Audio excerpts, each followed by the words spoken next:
Good evening student. हम लोग 9th class का ज्योग्राफी चैप्टर 3 पढ़ रहे हैं, ड्रेनेज सिस्टम। हमने हिमालय रिवर्स के बारे में पढ़ लिया था। आज हम उसके आगे इंदुज रिवर सिस्टम के बारे में पढ़ेंगे। The river Indus rises in the Tibet and near the lake Mansarovar following west and it's enter India in Ladakh. It forms a picturesque gorge in this part. Several tributaries, the Jaskar, the Nubra, Soyak, and Hunja, join its Kashmir region. Thus, the Indus flows through the Baltistan and Gilgit and emerge from the mountain at Atok. तो इसमें basically क्या बताया, जो river जो है इंदुज rise basically यहाँ जैसे map में देख पा रहे हैं, ये चाइना है, ठीक है, और इसके नियर तिब्बत है। तो यहाँ से ये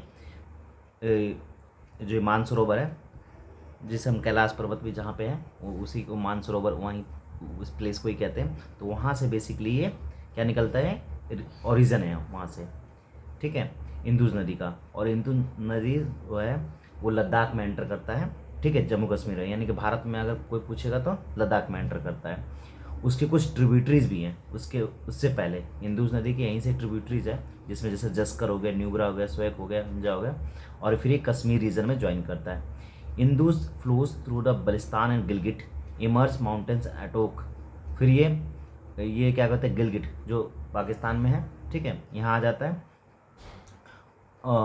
the Sutlej, Beas, Ravi, Chenab, Jhelum join together enter Indus near Mithankot in Pakistan. तो ये जैसे यहाँ पे झेलम हो गया, चिनाब हो गया, रावी हो गया, सतलुज हो गया, ये सारा एक जगह पे मिलते हैं, कहाँ पे, मिठान कोट में। Beyond this the Indus flows southward eventually reaching Arabian sea. और फिर यहाँ से ये इसका जो पानी है वो अरेबियन सी में आता है, और reaching Arabian sea east of Karachi. और ये पाकिस्तान का ईस्ट इलाका, यानी कराची का ईस्ट माना जाता है ये पूर्वी क्षेत्र। The Indus plain have very gentle slope. जो इंदुज का जेंटल स्लोप का मतलब होता है आराम से पानी निकलता है। With the total length 2900 kilometre, यानी कि इसका जो इंदुज नदी जहाँ से ओरिजिनेट होता है और जहाँ अरेबियन सी तक, ये करीब 2900 किलोमीटर तक है। The Indus one of the longest river in the world. तो इंदुज नदी का जो नाम है वो लॉन्गेस्ट रिवर में से एक माना जाता है। And basin is located India Ladakh. और इसका बेसिन कहाँ माना जाता है, लद्दाख में, जम्मू कश्मीर, हिमाचल प्रदेश, पंजाब, रेस्ट इन पाकिस्तान। तो ये पूरा इलाका जो है वो इंदुज नदी का क्या है, बेसिन माना जाता है ना। ये पाकिस्तान पूरा हो गया ना, जम्मू कश्मीर ये हो गया, ठीक है, हिमाचल प्रदेश हो गया, ये थोड़ा सा इलाका यहाँ पे आ जाता है, ठीक है, और पंजाब ये यहाँ पे हो गया, ठीक है, और बाकी सब इलाका जो है वो पाकिस्तान में, ठीक है। नेक्स्ट, डू यू नो, इसमें बोला कि आप जानते हैं, according to regulation Indus water treaty, एक इंदुज वाटर ट्रीटी यानी कि इंदुज को लेकर एक संधि हुई है, ट्रीटी मतलब संधि होता है 1960 में। India can only 20% of total water carried Indus river system. जो इंडिया है वो इंदुज नदी का सिर्फ 20% पानी इस्तेमाल कर सकता है, वो भी इरीगेशन के लिए, खास करके पंजाब, हरियाणा और सदर्न एंड वेस्टर्न राजस्थान। तो ये जो राजस्थान का जो है ना, यहाँ पंजाब हो गया, ये इलाका पूरा राजस्थान हो गया, ठीक है। तो इस इलाके में इंदुज नदी का पानी इस्तेमाल इरिगेशन सिस्टम के लिए किया जाता है, पानी खेती की सिंचाई के लिए। उसके आगे पढ़ेंगे हम the Ganga river system. Indus के बारे में पढ़ लिया। The head water of Ganga called Bhagirathi is fed by Gangotri glacier and joint Alaknanda at Devprayag in Uttarakhand. Uttarakhand यहाँ पे है, ठीक है, हिमाचल प्रदेश में। तो ये उत्तराखंड अब खैर एक नया राज्य बन गया है ना, ठीक है। तो ये बेसिकली तो अलकनंदा और देवप्रयाग जगह है जहाँ पे मिलता है। It emerge from the mountains plain. और ये फिर यहाँ से गंगा यहाँ से फ्लो होता है इस तरह से, ठीक है। और ये कौन सा ग्लेशियर है, गंगोत्री ग्लेशियर, ठीक है, इसी के नाम से गंगा निकला है। तो यहाँ से इमर्ज होता है ये। तो ये यहाँ पे मैप का बेसिकली मेजर रिवर्स के बारे में शो किया हुआ है। जैसे कुछ हम देख लेते हैं इसी में, जैसे हम अभी इंदुज नदी का हमने पढ़ लिया था, मानसरोवर से यहाँ पे तिब्बत से होते हुए ओरिजिनेट होता है, और ये लद्दाख से एंटर करके फिर पाकिस्तान में गिलगिट में जाता है, और कुछ इलाका इंदुज, झेलम, चेनाब, रवि, सतलुज, ये सारे इसको मीट करते हैं मिठानकोट जो कि पाकिस्तान में, और फिर इसका जो बाकी पानी है वो अरेबियन सी में। और दूसरी बात, कुछ पानी इसका जो ट्रीटी के अगर हम माने तो संधि के हिसाब से 1960 में जो हुआ था 20% वाटर राजस्थान और पंजाब में इसका यूज़ होता है, वेस्टर्न राजस्थान में। उसके अलावा इसमें हम और देख सकते हैं कि जो यहाँ से देख सकते घाघरा, गंडक, कोसी, ये जो नदियाँ हैं ये आगे चल के ज्वाइन करते हैं किसको, गंगा नदी को। जब गंगा यहाँ से ओरिजिन होता है और यमुनोत्री के बारे में आगे पढ़ेंगे तो यमुनोत्री यहाँ से ये मिलती है यहाँ पे इलाहाबाद में, जो अब इसका नाम है प्रयागराज। ठीक है, गंगा और यमुना कहाँ मिलते हैं, प्रयागराज में। ठीक है, और फिर इसके आगे गंडक ज्वाइन होता है, कोसी जो नेपाल से पानी आता है, और कोसी बिहार के शोक नदी में से माना जाता है क्योंकि ये बहुत सारा फ्लड लेके आता है, बाढ़ लेके आता है, और साथ साथ मिट्टी का बहुत सारा ढेर लेके आता है, जिससे और परेशानी होती है तो कई तरह से। ठीक है, उसके अलावा यहाँ पे महानदी है, चिल्का झील। ठीक है, उसके अलावा और भी सदर्न पार्ट में चले तो गोदावरी नदी है। ठीक है, निजाम सागर है, नागार्जुन सागर बहुत फेमस है, डैम भी बहुत बड़ा है यहाँ पे, कृष्णा रिवर है। ठीक है, तो तुंगभद्रा है, तुंगभद्रा रिवर है, कृष्णा राज सागर रिजर्वायर है, कावेरी नदी यहाँ पे है। ठीक है, बम्बाड लेक यहाँ पे है, लिंगामकी रिजर्वायर यहाँ पे है। उसी तरह से कुछ लेक है, लेक मतलब होता है झरना, है ना, कुछ जगह झरना है तो पहाड़ से जो पानी जब गिरता डायरेक्ट तो उसे हम लेक कहते हैं। ठीक है, और उसका पानी जो अगर पुलिकट लेक है यहाँ पे, है ना, तो कुछ लेक है ज़्यादातर, जैसे नर्मदा रिवर देखो यहाँ पे है। और ये पूरा मध्य प्रदेश के बीच का इलाका जो चंबल हो गया, बेतवा हो गया, है ना, ये पूरा इलाका किसका है, मध्य प्रदेश का। तो ये सारे मेजर्स रिवर्स हैं जो हम इसमें पढ़ रहे हैं। ठीक है,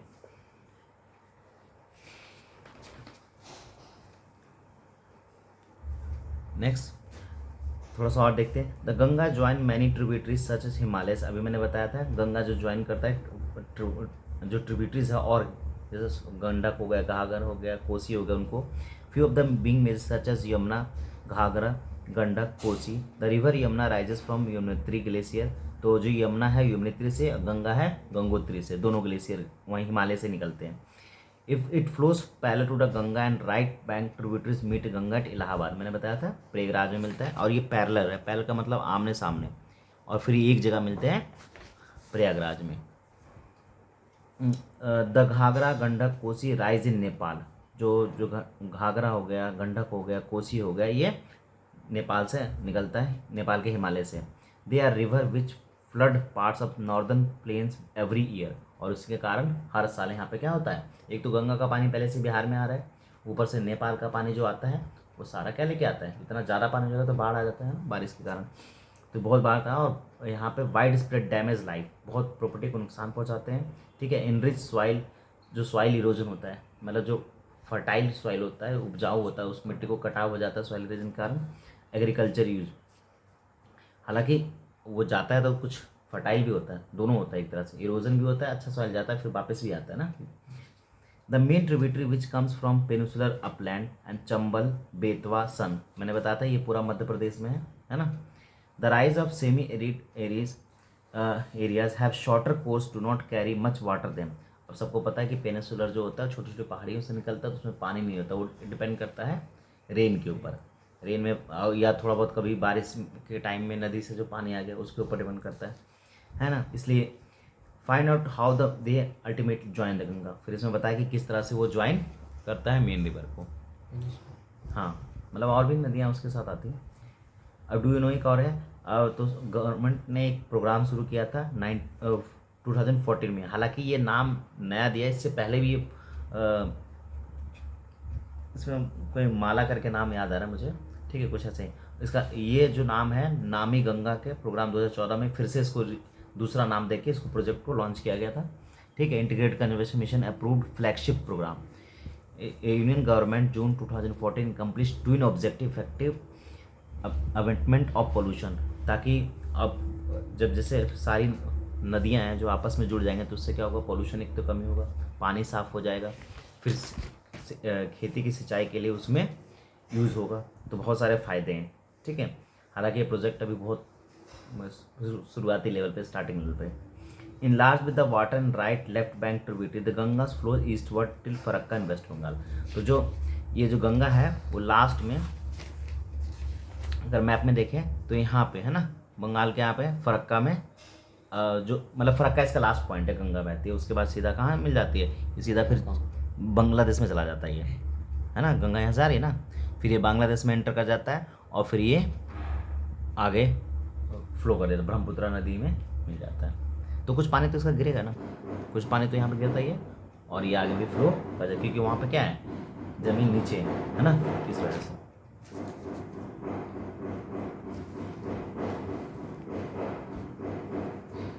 the northern most point of Ganga delta सब सॉरी, तो यहाँ पे क्या है, सुंदरवन जो फरक्का लास्ट निकलता है वहाँ पे नॉर्दर्न मोस्ट माना जाता है कि नॉर्थ का सबसे लास्ट गंगा डेल्टा बनता है यहीं पे। रिवर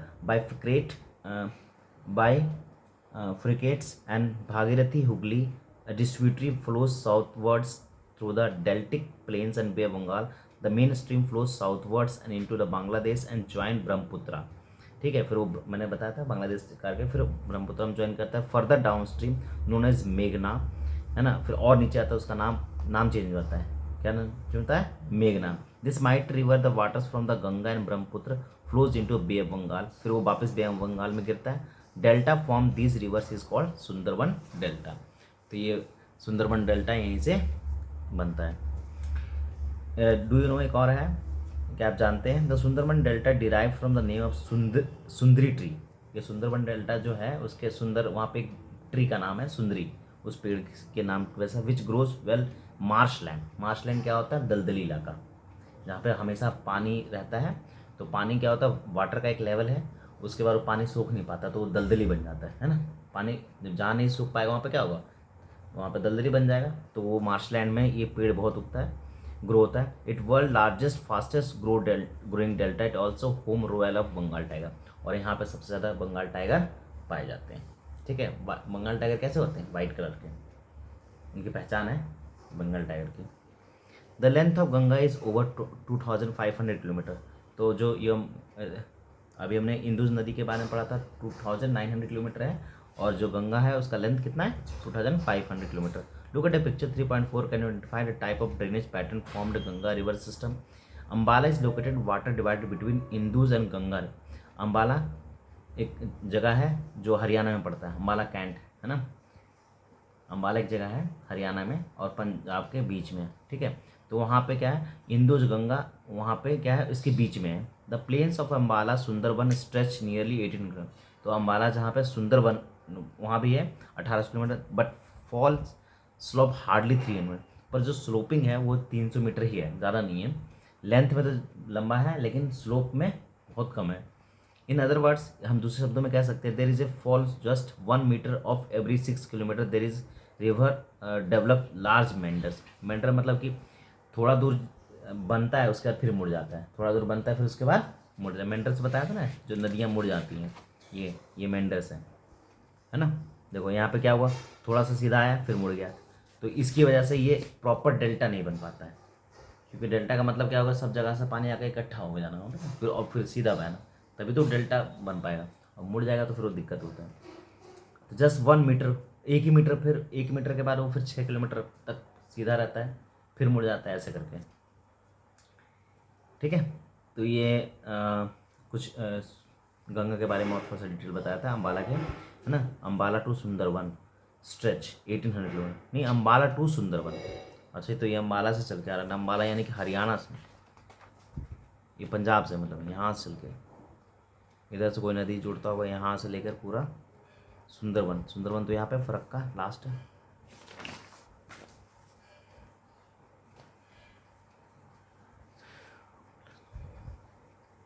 नेक्स्ट है ब्रह्मपुत्र रिवर सिस्टम।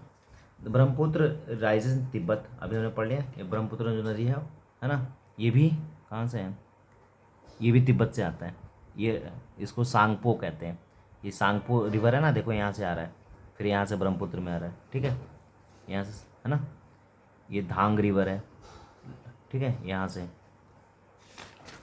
बता रहा है। Brahmaputra rise in Tibet east and Mansarovar lake and goes to the source Indus and Sutlej. जहाँ से इंदु और सतलज निकलते हैं, ये भी वहीं से निकलता है। It's slightly longer than the Indus, और ये थोड़ा सा इंदुज से बड़ा है, कौन, ब्रह्मपुत्र नदी। And most of the coast lies outside India, और ज़्यादातर इसका इलाका क्या है, बाहर की तरफ है, मतलब भारत से बाहर है इसका पानी, ब्रह्मपुत्र का। ठीक है। It flows eastward parallel to Himalayas on reaching the Namcha. जैसे ही ये पैरेलल रहता है, reaching Namcha Barwa 7,757 metre, it takes U turn and enter India in Arunachal Pradesh and gorge. ये बेसिकली ये बता रहे, देखो यहाँ से सांगपो है ना, बताया ना, सांगपो से लेके एक टर्न लेता है और फिर यहाँ से ये एंटर करता रहता है भारत में। तो ये ब्रह्मपुत्र नदी इधर से एंटर करता है, और क्योंकि ओरिजिन दोनों मानसरोवर के आसपास ही है ना, तो यहाँ से इंदुज है, तो इंदुज जो है से थोड़ा सा लंबा रास्ता है किसका, ये ब्रह्मपुत्र नदी का थोड़ा सा, क्योंकि यू टर्न करके फिर ये कहाँ पे, ये यहाँ पे कोई जगह है, कहाँ गया, नामची बैरवा हिमालय, अरुणाचल प्रदेश। एंटर कहाँ से करता है ये, Arunachal Pradesh. It gorge again बताया था, दो पहाड़ी के बीच में जो नदियाँ बनती हैं। Here is called Dihang and joint Dibang. इसको दिहांग, अरुणाचल प्रदेश में इसको दिहांग के नाम से जानता है।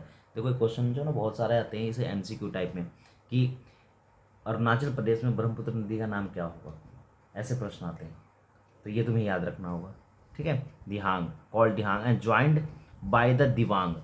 और ये दिवांग के ज्वाइन किसको करते हैं, दिवांग नदी पहले से है और लोहित, ठीक है, वो पहले से। अदर देन ट्रिब्यूटरीज ब्रह्मपुत्र इन आसाम, और आसाम का ये नदी है, फिर ये आसाम में एंटर कर जाता है। मतलब कि यहाँ से देखो, यहाँ पे आया, दिहांग को ज्वाइन किया इसने, लोहित को ज्वाइन किया, ब्रह्मपुत्र नदी, अब फिर ये सीधा पानी इसका यहाँ के बांग्लादेश में आके वापस आके यहाँ पे, समझ में आ रहा है, तो ये इस तरह से ज्वाइन करता है। क्लियर है। Brahmaputra known as Tsangpo in Tibet and Jamuna in Bangladesh. Brahmaputra का जो सांगपो है वो तिब्बत में नाम है, ठीक है, यानी ब्रह्मपुत्र को भारत में ब्रह्मपुत्र बोलते हैं, ठीक है, लेकिन चाइना में क्या बोलते हैं, सॉरी तिब्बत में क्या बोलते हैं, सांगपो, और बांग्लादेश में इसको जमुना बोला जाता है, ठीक है। तो ये भी कुछ प्रश्न आता है कि ब्रह्मपुत्र नदी को बांग्लादेश में क्या बोला जाता है, जमुना, और तिब्बत में सांगपो। समझ में आ रहा है। In Tibet rivers carry smaller volume of water and less silt in cold and dry area. Tibet में क्या होता है, जो पानी होता है वो मात्रा कम होती है, स्लिट भी कम होता है, स्लिट मतलब छोटे पत्थर टुकड़े टाइप से ना। इट कोल्ड ठंडा होता है, ड्राई एरिया है क्योंकि सूखा इलाका है। In India passes through the region high rainfall, और ये जब निकलता है ना तो इंडिया में रेनफॉल होता है। तुम्हें पता है एक जगह है मानेसर करके कुछ ऐसा नाम है, अब एग्जैक्टली नाम मुझे नहीं पता चला, अभी आएगा शायद इसमें। वहाँ पर सबसे ज़्यादा हाईएस्ट रेनफॉल पूरे वर्ल्ड में होता है, मतलब लगभग वहाँ पे बारिश होती रहती है, ऐसा है scene. Here is the river large volume of water and considerable amount of silt. The Brahmaputra has braided channel and entire length in Assam and form riverine island. तो मतलब इतना इसमें ब्रह्मपुत्र से पानी आ जाता है कि एकदम इतना फैल जाता है कि आसाम को एक उसमें आइसलैंड में बदल देता है, मतलब बीच में, जैसे बीच में मतलब आसाम हो गया, साइड साइड में पूरा पानी पानी उस टाइप से, ठीक है। एवरी ड्यूरिंग रेनी सीजन, खासकर रेनी सीजन में, river overflows in banks and causing wide spread devastation due to flood in Assam and Bangladesh. तो पूरा तबाही रहता है बांग्लादेश और आसाम में। Unlike the northern India rivers, Brahmaputra is marked huge deposit in silt and bed causing river bed to rise. तो क्या होता है, देखो जब कोई भी नदी ना पानी इसके साथ साथ स्लिट लेके आता है, कंकड़ पत्थर ये सब लेके आता है, तो क्या करता है उस जगह को भर देता है। जब उस जगह को भर देगा ना, और वो पत्थर कंकड़ जब आगे नहीं जाएगा, तो क्या होगा, जब दोबारा बारिश आएगी पानी है ना, तो वो लेवल, यानी कि जो क्या बोलते हैं, नदी का जो लेवल है वो क्या होता है, बढ़ता जाएगा। मतलब जैसे नदी एग्जाम्पल, जैसे ये दोनों नदी का एग्जाम्पल है, ठीक है। अब यहाँ से आया, एक साल आया कुछ मिट्टी भरा, दूसरे साल आया कुछ मिट्टी भरा, अब तीसरे साल में मान लीजिए पूरा मिट्टी यहाँ भर गया, तो पानी आएगा तो क्या होगा, बाढ़ ही लाएगा, है ना। इसीलिए बोला जाता है कि जो गवर्नमेंट है या वो क्या करते हैं, उससे रेत निकाल रहे हैं, रेत निकाल रहे हैं ना। जब रेत निकालेंगे तो भी कारण बनता है बाढ़ का, क्यों, कहीं तो पानी ज़्यादा जमा हो जाएगा और कहीं कम हो जाएगा, है ना। उससे क्या होगा, बाढ़ फिर ज़्यादा आता है और स्लिट जमा हो जाता है वहाँ पे धीरे धीरे, क्योंकि रेत तो रहा नहीं, जब रेत रहेगा तब ना ऑब्जर्व करेगा, है ना। वहाँ पे क्या रह गया, कंकड़ पत्थर, कंकड़ पत्थर में थोड़ा वो क्या कहते हैं, पानी सोखता है या पानी बहुत दिन तक रहता है। ये भी कारण है। पहले ज़माने में क्या होता था कि अगर नदी में पानी भी सूखता था तो मछली अंदर मिलते थे, अगर उसको ऐसे हटाओगे तो केकड़े मिलते थे, और वो कई तरह के अब वो पूरा एकदम सूख जाता है। क्यों? क्योंकि अब रेत तो बचा नहीं, रेत तो निकाल लिया, गवर्नमेंट निकाल रही है, घर बिल्डिंग हर जगह यही चल रहा है ना, उसका इस्तेमाल किया जा रहा है इसीलिए।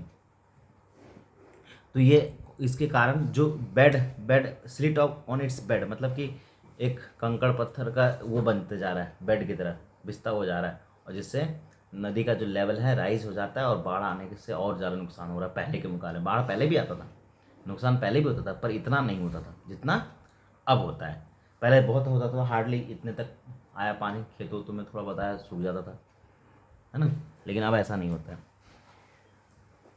नेक्स्ट है पेनिसुलर रिवर।